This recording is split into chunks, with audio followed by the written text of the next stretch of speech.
This is a story all about how my life got flipped, turned upside down. And if you roll another blunt and keep your mouth shut, I tell you how I became the wicked nigga they call your mind. Blackout, blackout, blackout, blackout,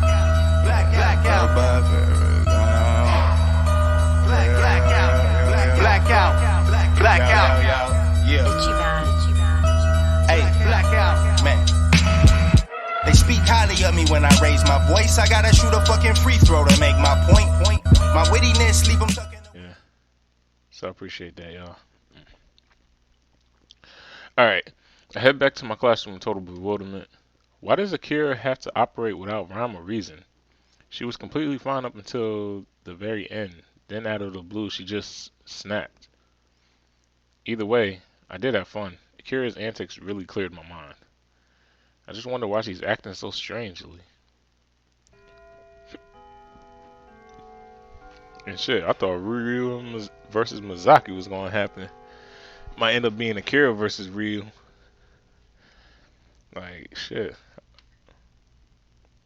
I make it to my seat right as the bell rings, hailing another period of gossip-ridden classes.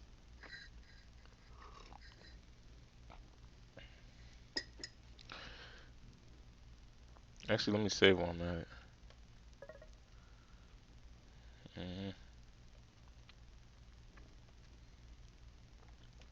My whole thing is, why wouldn't he like ask what was wrong with these guys and all that? It's like, is there a reason why? Like, am I supposed to be like heartless or something? Shit, I don't know. Alright. Surprisingly, the PA clicks on and a special video announcement by the principal is streamed to our whiteboard. Good afternoon, students.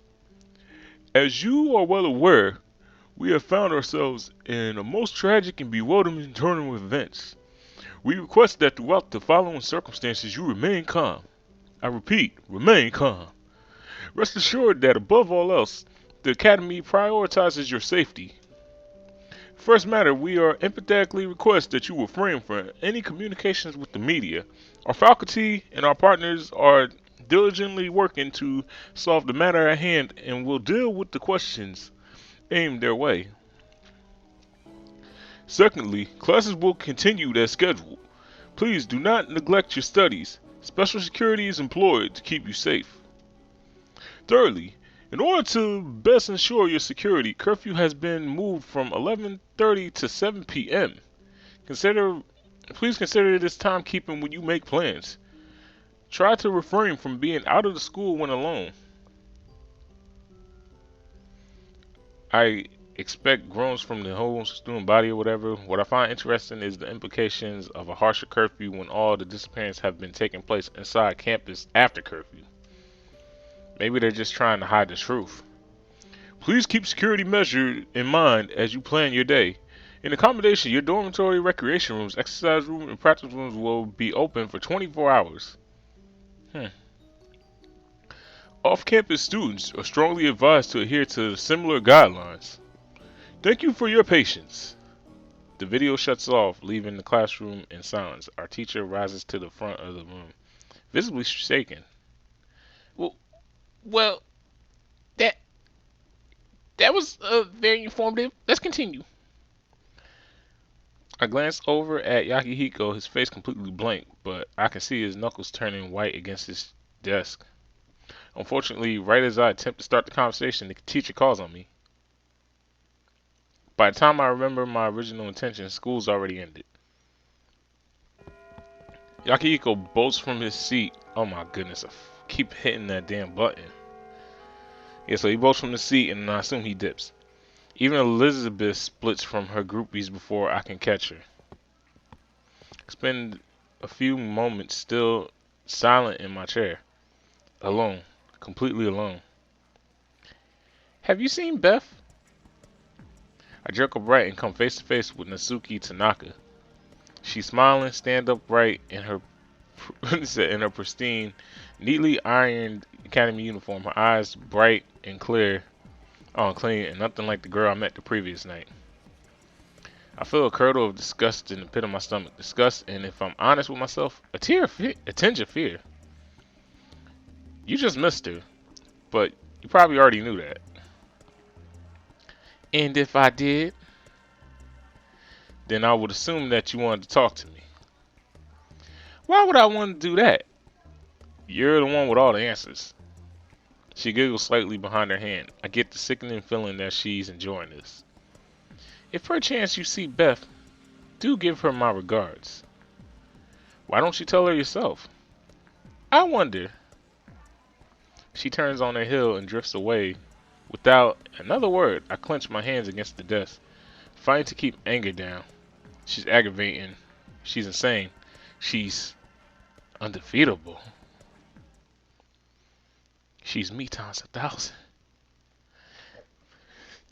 I know. It's like her asshole level is over 9,000. I roughly grab my backpack and exit the school, looking to clear my head again.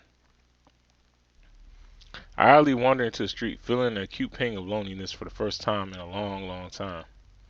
Ruri and Akira at the drama club, Masato at track, Yahiko at, I don't even know, probably his own club, Mizaki, who knows, Ari, who knows, Elizabeth, who really knows. Not only that, but no one really knows about the investigations. No one knows the crimes as much as I do. No one knows what I've been up to. No one except Mr. Ryota. I could visit him, but at the same time, it doesn't feel right. Like I'm using him as my crutch instead of learning to function in society on my own. I want to get rid of that. I want to learn how to be independent. But that doesn't really seem to happen. That first crutch was, well, the second crutch was my parents. They made sure I received proper care from therapists, stayed physically healthy, and completed my schoolwork when I at least wanted to. The third crutch was, and is, Ruri. I intended to come to this school with her so that I could learn to be self-sufficient. I'd be able to develop into a person that could impress his parents. I could be intelligent, wise, capable, full of initiative. I could finally find the identity of Yama Ishimoto. But instead, I just clung to Ryu and stuck to my old ways, because there's no reason to try for anything risky when something familiar will suffice. I need to get over that. I needed to prevent myself from gaining a fourth crutch. A sudden strain of the piano breaks my thoughts. I instinctively turn to the source of the noise and find myself staring at Cafe de Poix. The melody is simple but somehow eloquent. Curious, I tried to glance through the window. To my surprise, I find Elizabeth Ozawa sitting before a polished ebony piano, fingers plodding determinedly across the keys. She bites her lips in concentration. Odd. I didn't know she knew how to play the piano. I'm stuck with a sudden urge to talk to her, but fight against it. She'll probably just drive me insane, right? Man, you better go talk to her, man. Talk to her. It's like, get that girl. I can't help. I need some company. Heck, maybe some good old-fashioned arguing will cheer me up. When I enter the cafe, Elizabeth abruptly ceases her playing and leaps to her feet. You, what are you doing here? I grin at her obvious discomfort. I'm a customer. Why else would I be here? Then go ahead and talk to him. He'll take your order. I'm on break. She nods at the counter where a kind barista is waiting to take my order. Then she turns back to the piano. I only plop next to her. How can I resist the seduction of a mediocre piano player? She colors, fingers curling against the keys. Waiter, tell this person that he should leave if he's not going to buy anything.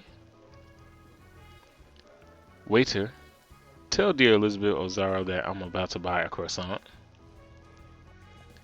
Then tell this person that he should go buy a croissant instead of paying attention to a mediocre piano player. Tell dear Elizabeth Ozawa that you have more than enough intelligence to know that I'm buying a croissant without having to go to the counter and point it out. Waiter, tell this person that he is a porous prat. Waiter, tell dear Elizabeth Ozaro that she ought to calm down and have a soft spot of tea. Elizabeth is still for a moment, then she turns to me, a dangerous smile on her face. Enlighten me, Yama Ishimoto. To what ideal do you expect one's piano player's skills to measure up? Something not terrible. Such as... I blurt this first piece that comes to mind. I can't lose face now. Chopin, I guess. Chopin? That's a tall order.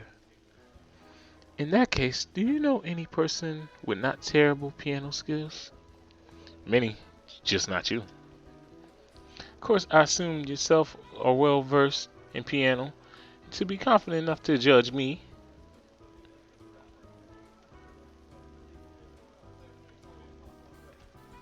So this is what she had up her sleeve. Just because I don't play myself doesn't mean that I can't tell good playing.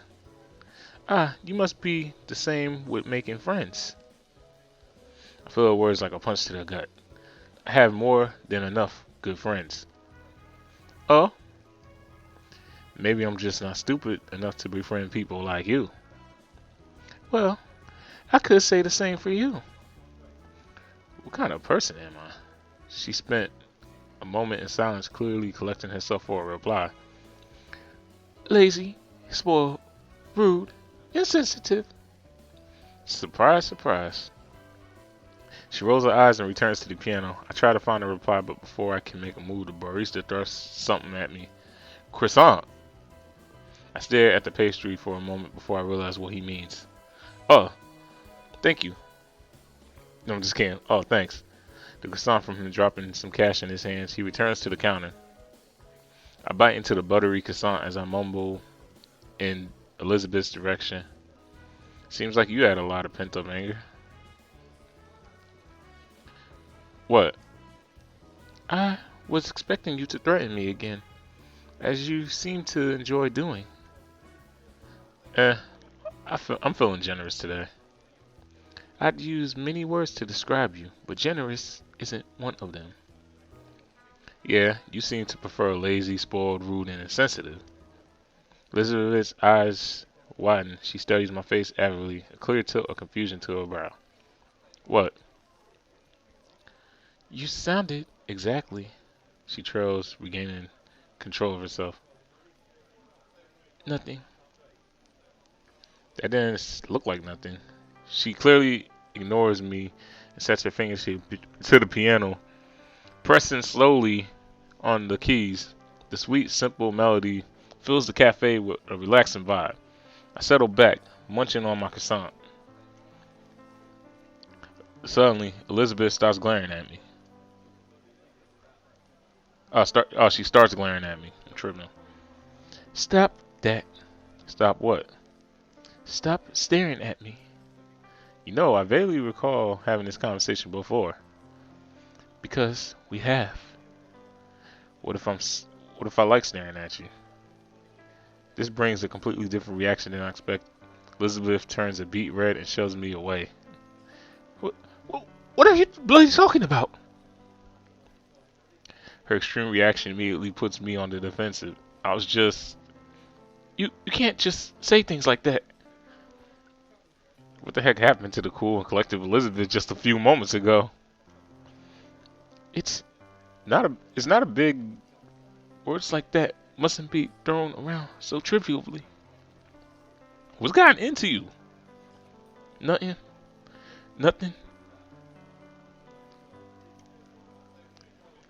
I'm going to practice. She starts plopping onto the keys. The notes are harsh and flat, graining against my ears like broken glass. I'm tempted to supply some dry commentary, but manage to hold my tongue out of curiosity. What could be causing such a drastic behavior? I said, stop staring at me. I said, what if I... Fine, stare. Whatever. She continues mashing on the piano, her hair flying about her face. Oops, sorry. In hurried motions.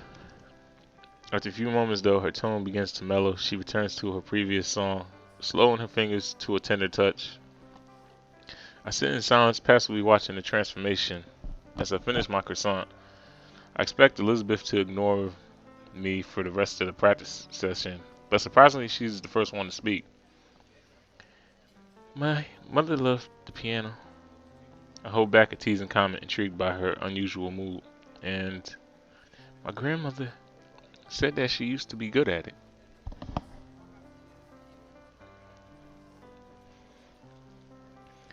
So that's why you play? No. She plays in silence for a moment longer. Right as I start to wonder if she's bipolar, she speaks again. There's one thing that people say I can't do. Piano? Music in general. I can't sing. I can't play an instrument. I can't even dance.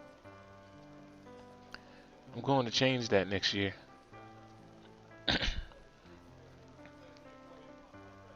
I feel a spark of irritation there. Again, the girl who controls the future has made another appearance. Why? Well, naturally, then I'll be perfect. That's stupid. Maybe to you. Then again, you wouldn't know about perfection. I doubt you would try to obtain it. I doubt you ever tried to obtain it.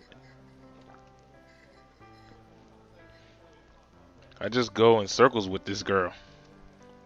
And here I was thinking that she might actually be a person, and I might actually have a civil conversation with her. Well, excuse me, Your Majesty.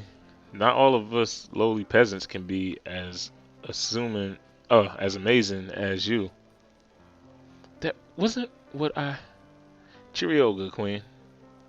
I've other affairs to see to. This is just like you. You never listen. Yeah, you never ask. You're insufferable. Thank you. I grabbed my backpack, pressing the discordant key on the piano just to annoy her. Farewell, Princess Barista. Elizabeth is unusually silent as I exit the cafe. Maybe she'll finally start thinking for herself. Or maybe she thought it'd be useless to say anything since you never listen. I shake the thought away. She doesn't deserve my respect. She already ruined the one chance she possibly had. I head into the street as a gentle piano drifts behind me. Damn, you're being cold-hearted bad. Like, Who's setting me up? Who the fuck's that on my phone? Yeah, meet me school entrance in 5. It's not about track. That's unusual. Mazzato never seems to acknowledge my dislike of track or type so properly. Something must really be serious. I pocketed my phone and raced to school, all thoughts of Britain and piano and croissant disappearing from my mind. Like earlier this morning, the interest is all but barren.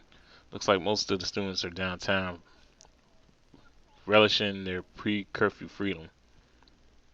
Mazzato is crouched against the gate, his limbs slacked as he traces empty letters in the ground. With fingers at a closer glance, I realize that his writing is an equation. Oh hell no! Nah. Just get that out of here. Yeah, something's definitely wrong. Hey. Mazzato stands up at my arrival, but his eyes are still fixed on the equation at his feet. Run with me. What? Run. You said this wasn't related to track. I gotta run, damn it. Takes off what I want, just what has gotten into him. Groaning, I reluctantly jog after him, my feet arching with every step. Aching with every step. Mazzato turns down the side path past the apartment, leading us alongside the river that winds around the district. I recognize this area. We ran it almost every day last year when I was in track. And the river itself, I know very well. He grinds to a halt by railing and stares into the rippling waters. I warily glance around as I nudge his arm. Yo, what are you even doing? Running. Well, yeah, but here? He says nothing. I checked the time. There's still plenty of daylight left. It's only 5, but the curfew restricts Mazzotto to only 2 more hours outside campus. So, should we keep running? Still, he seems to be bottling up something, searching for the words to say. Or we can wait here. Silence. I give him some space. And wait. Wait some more. And keep on waiting. 15 silent minutes pass before I decide to speak up. I'm Mazzotto. Are we waiting here for until curfew? Damn it. Damn it, ain't no curfew. I startled at his fiery tone, noting for the first time that every muscle rigid with tension. Hey, are you okay, my dude? Gama, tell me something. Depends on what it is. You clowning around with me? I will knock you out. Wait, no, man. I was just, you just what? I was just joking. What is with everyone today? Why don't you try anything? This again? How many times do people need to bring this up? I thought you said we were gonna answer the damn question. Okay. Okay, fine, jeez. If I don't try anything, it's because I don't like it. So just because you don't like it, you ain't giving it a chance? I already gave it a chance. Real? Cause I sure didn't see you give it one. Anger flickers beneath my skin. What is with people giving me a hard time? How could you not see me? We were on the same team. We ain't ever been on the same team, man. Is this because of your delusional competition with me? You ain't delusional. I had a fair chance. What is he talking about? What fair chance? You already won. I ain't won. I ain't won. We are speaking. Are we even speaking the same language? Damn it. His sudden outburst shocks me once again. He takes off running. Follow him to the edge of the river, trying my best to ignore its warring pound against my eardrum. Just the sound makes bile rise into my throat, but I'm going to push it down. Zal stops just abruptly as he startled, his hands curling against the fence of the canal. You know what makes me real mad, Gama? I wonder. It ain't that I'm supposed to win. It ain't that you skip track. It's that you never give it a chance. I give it more than a fair chance. I just don't like it as much as you do. Yeah, I guess you're right. What's going on in his mind? That don't make you any better. Maybe I should have been the winner, but I ain't. So you gotta own up to it. Give it a fair chance, man. It's the least you can do. Something dawns on me. Mazzotto, you're not talking about track, are you? For someone so smart, you sure are blind. I feel rage bubble out of my head, my mouth. Why do you say that? Why does everyone say that? You're not even being clear. If you wanted me to do something about God knows what, you should just stop with all the cryptic crap. Everybody should stop with that. It's like, what is wrong with y'all? Everyone seems to have all these expectations of me, and I keep failing. Well, guess what? I'm going to fail more, and I'm going to fail, and I'm going to fail again, and I'm not going to stop until somebody tells me the truth without beating around the bush. I was a damn good assistant. Any other 17-year-old off the street would have been crap. But well, I guess I failed before I even got started. I guess I failed everything. I guess I shouldn't even try. It's always been that way, Mazzotto, and that's why I don't give track or eating contest or whatever a fair chance. I stopped breathlessly, my heart pounding as if I'd just gotten into a fist fight. Saying those words felt strangely liberating, even if Mazzotto wouldn't understand this thing. There you go, doing it again. Doing what? Only thinking about yourself as usual. Don't give me that. You were done, Ken. Shaking on just going through. The thickness of his accent paired with the abrupt change of inflection makes him impossible to understand. What are you even saying? Shag it. You don't can anything. My bewilderment quickly Moses anger. I grasped him by the shirt, staring him in the eye. Masato, you are not making any sense. Talk to me normally. Talk to me so I can understand you. Talking is meant for damn communication. He gripped me back, his face fighting to keep song. You know what I'm talking about, man. You always knew. You're just pretending the same as you always do. I snap at a condescending tilt to his tone. I don't know. I release him, and before I know it, my fist is swinging right towards his face. He easily sidesteps, but he's clearly shocked. I don't know anything. I don't know what you're talking about. I don't know why this is happening. I don't know what's up with you. I don't know what's up with Yakiko or Akira or Shigure. I don't know. I swing my movements again hazardly. Misawa dodges. His face flattens as he sends a counter jab. You ever tried to know? You ever fought for something tooth and nail? You feel dead till you feel dead? I tried. I did. But it doesn't matter in the end. Cause this race where the only boy who can win cause this is a race where the only boy who can win ain't even running. My mind runs back blank. I can only watch as his jaw soars towards me and socks me right in the jaw. I can't even register the pain as I crumple to the ground. The wind knocked out of my back as I stare at the darkening sky. Ain't even running. What does he know? What do any of them know? You may think you fully understand the circumstances which surround these crimes, but you are surely mistaken. Do not be so quick to forget that I'm nearly a decade your senior, and I've seen great many cases that are beyond your comprehension. I speak not of your intelligence, but of your mental capacity. You are yet very fragile, Ishimoto, and this case may break you. I ran. Those words escaped from my bitterness grasp as I fight to stand up. I ran more than anyone could know. But no one sees. No one sees. Masato doesn't even try to help me. He just stares at me with his arms crossed. In some way, I'm grateful for that. Then you gotta get back up. Get up and show him. And he jogs without a backwards glance. Spend a few minutes in silence to catch my breath. I'm able to stagger to my feet. The ache in my jaw turns cold from the night air. Why? Why of all days would Masato choose to talk to me? No, not even talk to me. Fight with me.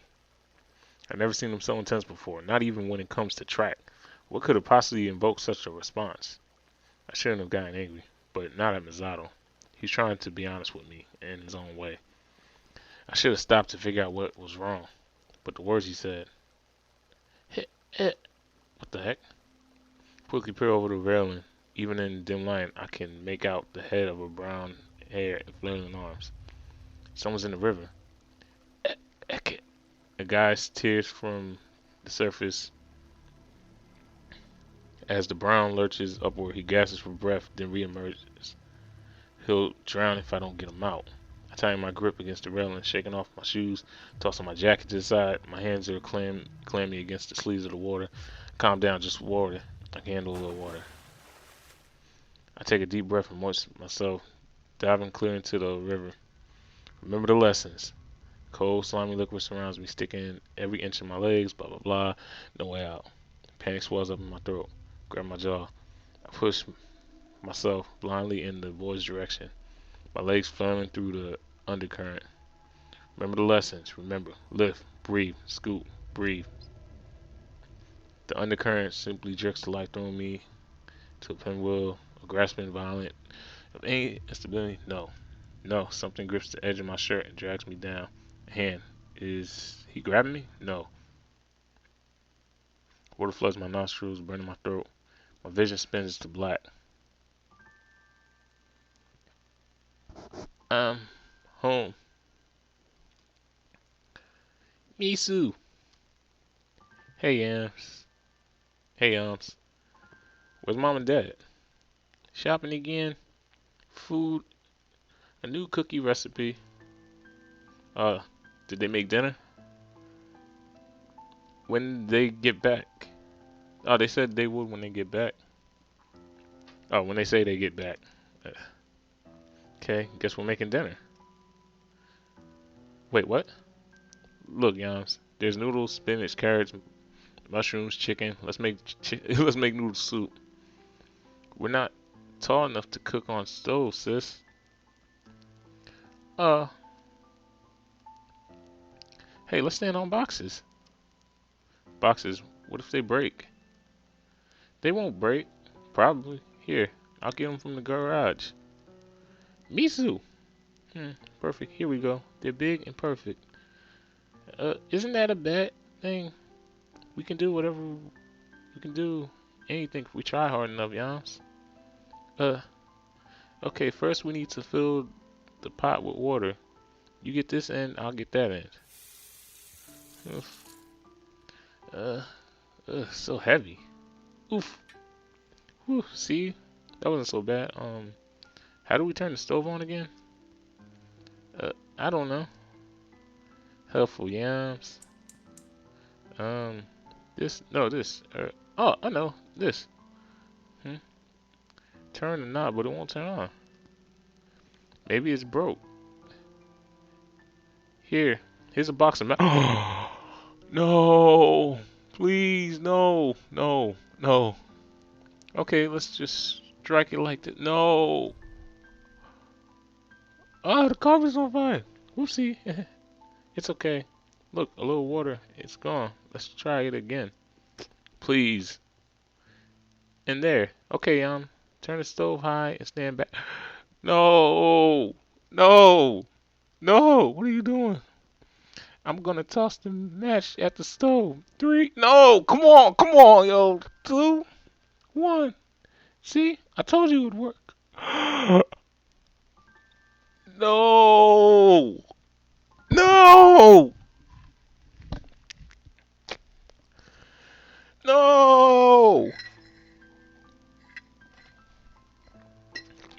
Oh, come on, yo.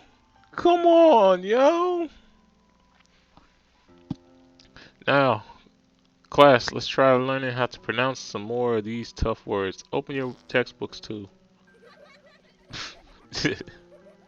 Class, calm down. Calm down this instant, or you'll be visiting the principal's office. Thank you. Now, who would make such an uncouth and rude noise? The person who tells me first will get a piece of candy. So how many hands?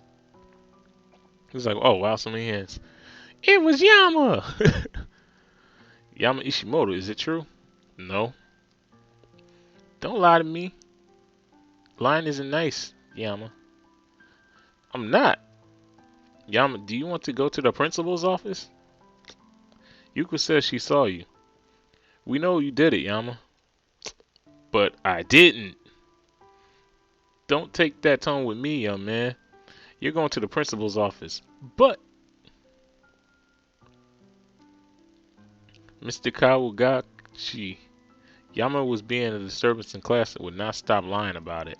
I didn't do it! Yama, lying is very serious. You can get in big trouble, but Yama, I really don't want to call your parents. Can't you tell us the truth? Yama, stop right there. Misu, thank goodness. Maybe you can talk some sense into your brother. Whew, that was close. The only person I'll be talking sense into is you. Both of you.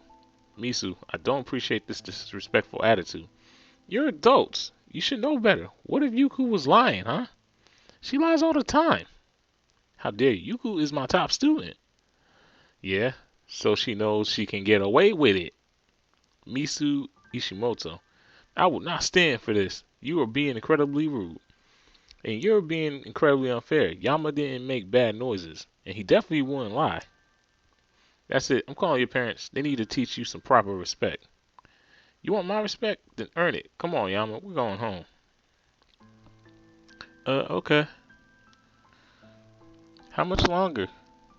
I don't know, Yams. This is a detour bus, remember? I don't like blizzards. Oh, don't say that. Look how beautiful it is. Beautiful what is? Outside. I can't even see anything. I meant the snow, silly. Still, not like our normal bus. Oh, yeah. I'm just happy she's still alive, yo. That sucked. That would've sucked. I'm bored, Misu. Take a nap. But I'm not tired. Why don't you make some friends? There's a nice looking person across the aisle. No, people are scary. Then do your homework. But I'm too tired. I thought you said you weren't tired.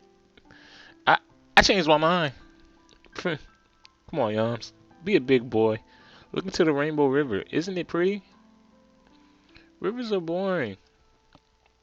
Look at the snow. Isn't it just wonderful? Snow is boring. Okay, Yams. What's wrong? Don't say it's 'cause you're bored. I told Shiu that she has cooties and she touched me.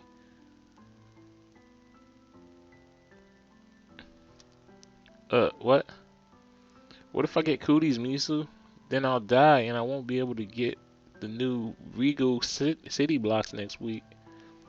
Where did she touch you? My arm? Here? I'll give you a shot. I hate shots. It's okay. This one won't hurt. Are you sure? Well, not too much. Circle, circle, dot, dot. Now you got the cootie shots. So, I won't die? Yeah, that's what shots do, right? Yeah, yeah. Thanks, sis. I suddenly emerged from myself, instinctively squirt water from out my mouth. That's right, I've never been a fan of this river. You!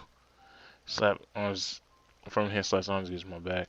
I spew another mouthful of brine. I can't believe I'm doing this. Why am I doing this? The vague shapes before my eyes finally consolidate into clear outlines. I'm lying by the side of the canal, arms plastered to my skin, every inch of my body pulsing with dull pain. A student is kneeling beside me. Judging from his drenched clothing, mop brown hair, I deduce that he's the guy who was drowning earlier. He looks vaguely familiar. Shouldn't have expected something like this. Of all people, it had to be you. My mind scrambles to find a link. You're Soji. I don't know. I made such a forgettable impression. His impression was anything but unforgettable. What throws me off is his face. His eyes, once clear, are dull and haggard with exhaustion. His skin is pallid and unsightly. His hair is ragged, as if it hasn't been combed in days. He practically looked like a ghost. I cleared my throat, trying to work past the sudden awkwardness. Right, Soji. Yeah, Akane's ex-boyfriend. Who'll probably get over it in a week or two. Feel the compulsion to apologize, but I can't bring myself to do it. Instead, I pick up my jacket, staring at the ground. Why did you save me? I didn't. I saw you dive in. Actually, he brings up a good point. If I almost drowned, then who got out? Soji out. Who got me out? I suppose I should thank you. Don't. It wasn't me. Good. Saves me the trouble of finding some awkward excuse. I feel edge to his words as he turns away. I instinctively call to him. Why were you in this river? He pauses, an unreadable grimace across his lips. You're the genius. Figure it out. He disappears into the street, leaving nothing but a scattered trail of water behind him. I stare into the sky for a long moment, huddled against the slight warmth of my jacket. Who saved us? Why? I fist my hands into the hem of my jacket, collapsing back to the ground. Useless again. Couldn't even swim in a pathetic little canal. Not only have I failed to save Soji, but I would have just drowned myself. I should be over it. I should be fine by now. 10 years.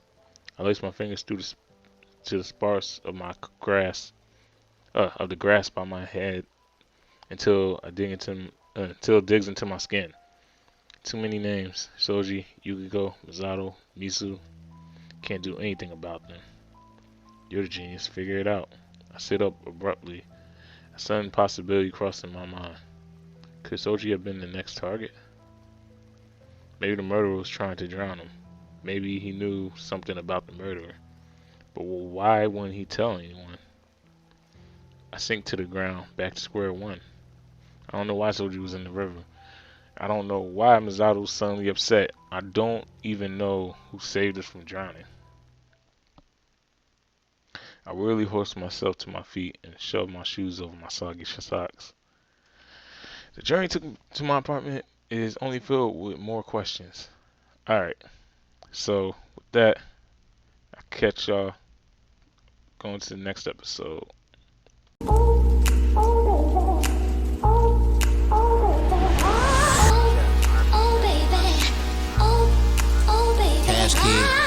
DJ Young Sean mixtapes. Bitches say they wanna cuff me, I'm hip. Low-key, they just wanna fuck me, I'm hip. Niggas going broke buying liquor, trying to get bitches drunk just to hit. Talking down on the hoe, but low-key, he in love with that bitch, I'm hip.